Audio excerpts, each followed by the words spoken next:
When I was 6-year-old, I received my gifts. My first grade teacher had this brilliant idea. She wanted us to experience receiving gifts, but also learning the virtue of complimenting each other. So she had all of us come to the front of the classroom, and she bought all of us gifts and stacked them in the corner. And she said, why don't we just stand here and compliment each other? If you hear your name called, go and pick up your gifts and sit down. What a wonderful idea, right? What could go wrong? Well, there were 40 of us to start with, and every time when I hear someone's name called, I would give out the heartiest cheer. And then there were 20 people left, and 10 people left, and 5 left, and 3 left. I was one of them. And the compliments stopped. Well, at that moment, I was crying, and the teacher was freaking out. And she was like, hey, would anyone say anything nice about these people? No one? Okay, why don't you go get your gift and sit down, so behave next year, someone might say something nice about you. Well, as I'm describing this to you, you probably know I remember this really well. But I don't know who felt worse that day. Was that me or the teacher? She must realize that she turned a team building event into a public roast for 3 6-year-olds. And without the humor, when you see people get roasted on TV, it was funny. There was nothing funny about that day. So that was one version of me, and I would die to avoid being in that situation again, to get rejected in public again. That's one version. Then fast forward 8 years, Bill Gates came to my hometown, Beijing, China, to speak, and I saw his message. I fell in love with that guy. I thought, wow, I know what I want to do now. That night, I wrote a letter to my family telling them by age 25, I will build the biggest company in the world, and that company will buy Microsoft. I totally embraced this idea of conquering the world, domination, right? And I didn't make this up. I did write that letter, and here it is. You don't have to read this through, and this is also bad handwriting, but I did highlight some keywords. You get the idea. So that was another version of me wanting to conquer the world. Well, then 2 years later, I was presented with the opportunity to come to the United States. I jumped on it, and because that was where Bill Gates lived, right? So I thought that was the start of my entrepreneur journey. Then fast forward another 14 years, I was 30. Nope, I didn't build that company. I didn't even start. I was actually a marketing manager for a Fortune 500 company, and I felt I was stuck. I was stagnant. Why is that? Where is that 14-year-old who wrote that letter? It's not because he didn't try. It's because every time I had a new idea, every time I wanted to try something new, even at work, I wanted to make a proposal, I wanted to speak up in front of people in a group, I felt there was this constant battle between the 14-year-old and the 6-year-old. One wanted to conquer the world, make a difference. Another was afraid of rejection. And every time, that 6-year-old won. And this fear even persisted after I started my own company. I mean, I started my own company when I was 30. If you want to be Bill Gates, you got to start sooner or later, right?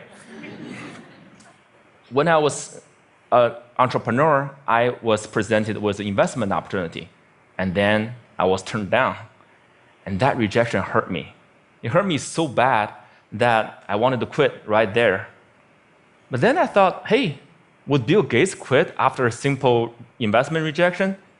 Would any successful entrepreneur quit like that? No way. And this is where it clicked for me.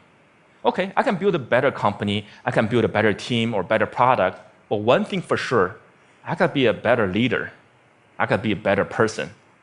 I cannot let that 6-year-old keep dictating my life anymore. I have to put him back to his place. So this is where I went online and looked for help. Google was my friend. I searched, how do I overcome the fear of rejection? I came up with a bunch of psychology articles about where the fear and pain are coming from. Then I came up with a bunch of rah-rah inspirational articles about, don't take it personally, just overcome it.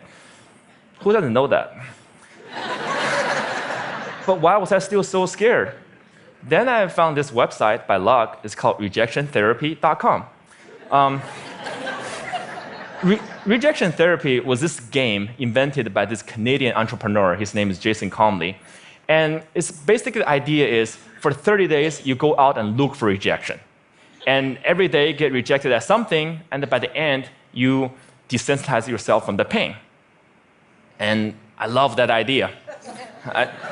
I said, you know what, I'm gonna do this, and I'll film myself getting rejected 100 days. And I came up with my own rejection ideas, and I'll make a video blog out of it. And so here's what I did. This is what the blog looked like. Day one, borrow $100 from stranger. So this is where I went to where I was working. I came downstairs and saw this big guy sitting behind the desk. You know, he looked like a security guard. So I just approached him, and I was just walking, and that was the longest walk in my life. I just hair at the back of my neck, standing up. I was sweating, and my heart was pounding. And I got there and said, "Hey, sir, can I borrow $100 from you?"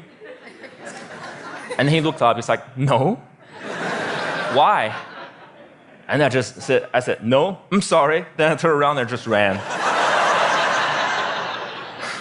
I felt so embarrassed. But because I filmed myself, so that night I was watching myself getting rejected, I just saw how scared I was. I looked like this kid in Sixth Sense. I saw dead people. But then I saw this guy, he wasn't that menacing. He was a chubby, lovable guy, you know. And he even asked me why. In fact, he invited me to explain myself. I could have said many things. I could have explained, I could have negotiated.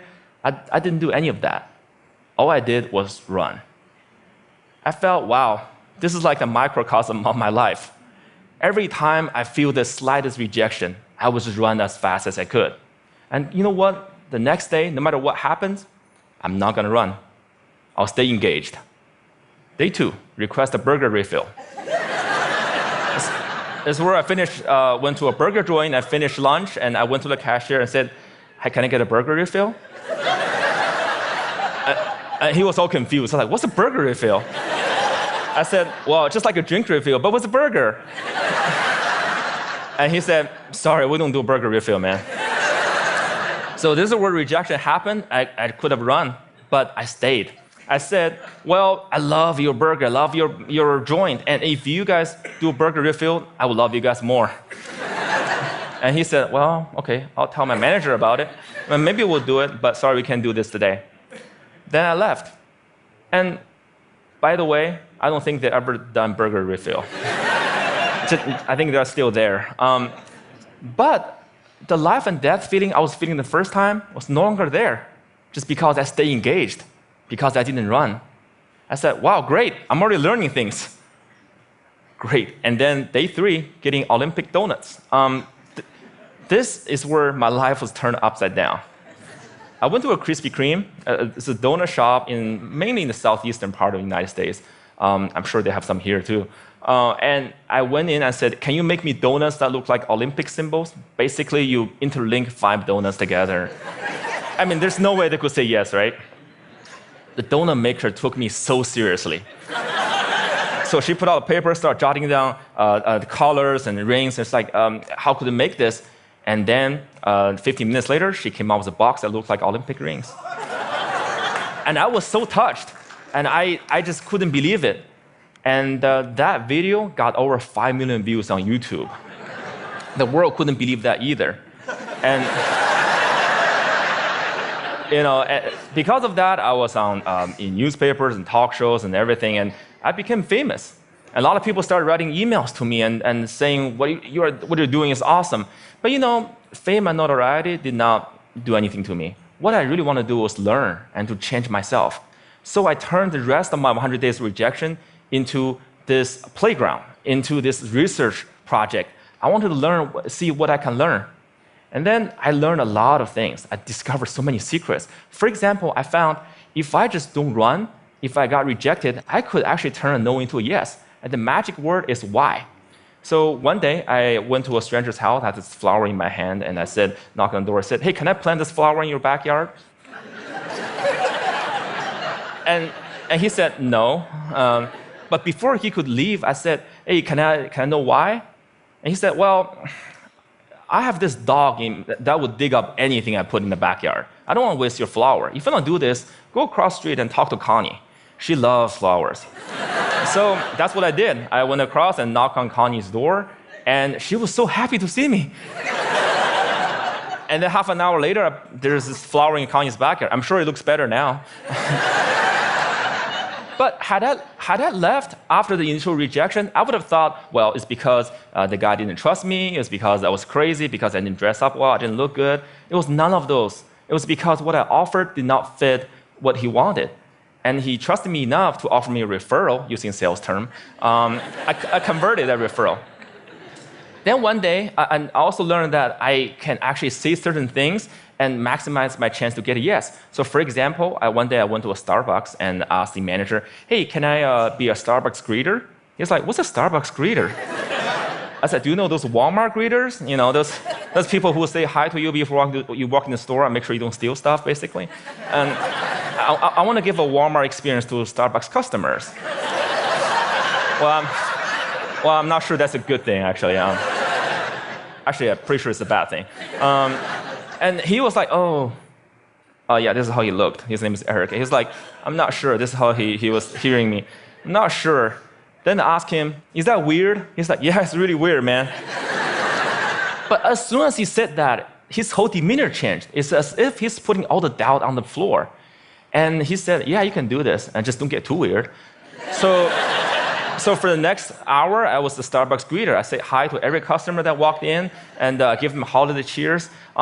By the way, I don't know what your career trajectory is. Don't be a greeter.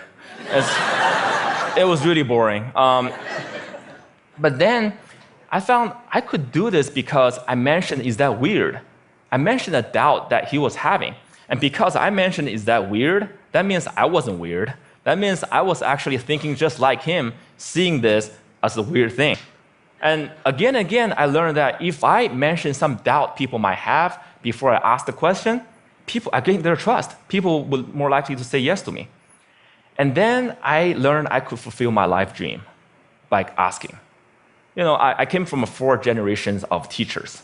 And my grandma has always told me, hey, Jia, you can do anything you want, but it'd be great if you become a teacher. But I want to be an entrepreneur, so I didn't. But it has always been my dream to actually teach something. So I said, what if I just ask and teach a college class? So I lived in Austin at the time, so I went to University of Texas in Austin, knocked on professors' doors and said, can I teach your class? I didn't get anywhere the first couple times. But because I didn't run, I kept doing it. And on the 3rd try, the professor was very impressed. It's like, no one has done this before. And I came in prepared with the PowerPoints and my lesson. It's like, well, I can use this. Well, when you come back in 2 months, I'll fit you in my curriculum. And 2 months later, I was teaching a class. This is me. You probably can't see this. It's a bad picture. You know, sometimes you get rejected by lighting, you know. But when I finished teaching that class, I walked out crying because I thought I could just fulfill my life dream just by simply asking. I used to think I have to accomplish all these things, I have to be a great entrepreneur or get a PhD to teach. But no, I just asked and I could teach. And in that picture, which you can't see, I quoted Martin Luther King Jr. Why? Because in my research, I found the people who really changed the world, who changed the way we live and the way we think, are the people who were met with initial and often violent rejections. People like Martin Luther King Jr., like Mahatma Gandhi, Nelson Mandela, or even Jesus Christ. These people did not let rejection define them. They let their own reaction after rejection define themselves. And they embrace rejection. And we don't have to be those people to learn about rejection. And in my case, rejection was my curse, was my boogeyman. It has bothered me my whole life because I was running away from it. Then I started embracing it. I turned that into the biggest gift in my life.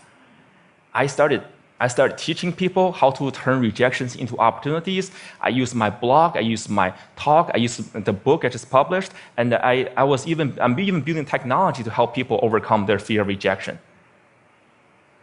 when you get rejected in life, when you are facing the next obstacle or next failure, consider the possibilities. Don't run. If you just embrace them, they might become your gifts as well. Thank you.